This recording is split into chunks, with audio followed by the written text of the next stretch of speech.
The first commencement that we know about in detail, shall we say the first public commencement, was held in New Haven in 1718, and that's when the collegiate school, as Yale was known, was formally named Yale College after Elihu Yale. And there was a very elaborate commencement held in what we now call Center Church, the Congregational Church in New Haven. Another custom that developed fairly early in Yale's history at commencement time was what became Class Day. And it was first called Presentation Day. Now again, going back to the old calendar, the seniors took their exams in July. And when they finished the exams and they were graded, they were then presented by their tutors or the faculty to the president as being ready to go out in the world and present themselves to be whatever profession they wanted to follow. And so this was the last social occasion that the seniors would have together. And they would have a social time of it after they were presented. And one of the customs was to bring their pipes outside to the grassy lawn area facing the green. And they would smoke their pipes together, somewhat in the ceremony of, say, smoking the pipe of peace, the Indian custom of smoking pipes. Then they would set the pipes upright in the grass, and they would do a so-called stag dance, where they ran around and trampled and broke the pipes. And that was sort of to seal their friendship. And as you might give a toast and break a glass, throw it into the fireplace, something like that. So this was a very meaningful occasion to the seniors. But after time, I guess they realized that there was no need to break their own pipes, some of which could be very valuable. So they began a custom of getting new clay pipes, simple clay pipes that were given out at Presentation Day, which eventually evolved into Class Day. This is a typical Class Day clay pipe from about 1900 perhaps, with long and slender, and you could see how they would stick them in the grass and then trample them or break them in half by hand. In 1852, they began the commencement tradition of planting ivy, actually at Class Day. And no one knows quite why it came to the minds of the seniors in 1852, but it really became an instant tradition.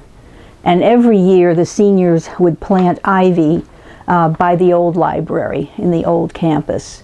And more recently, they sometimes have planted it in the courtyard of the Sterling Memorial Library as well. We've talked about some of the traditions of Class Day and commencement.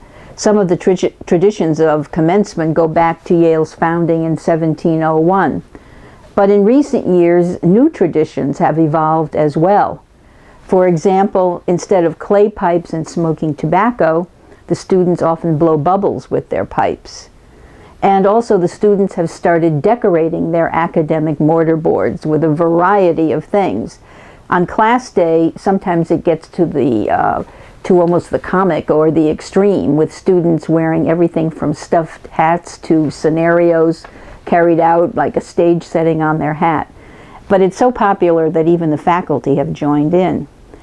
And then at commencement itself, we will see symbols on the students that belong to the professional schools on their hats as well. They are more modest, more in keeping.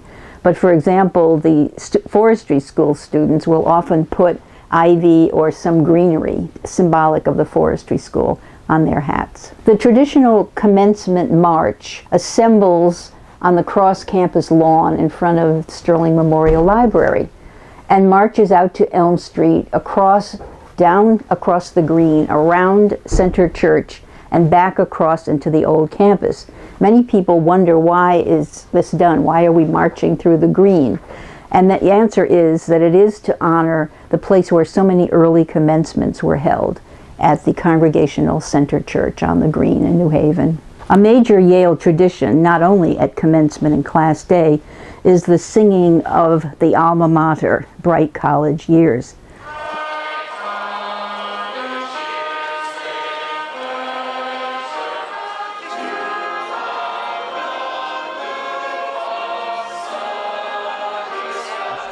Bright College Years was written in 1881 by a senior, Henry Durand.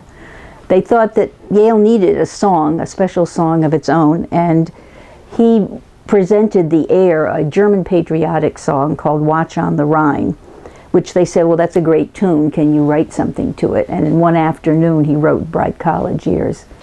And at the end of the singing of Bright College Years, it's tradition to wave a white handkerchief.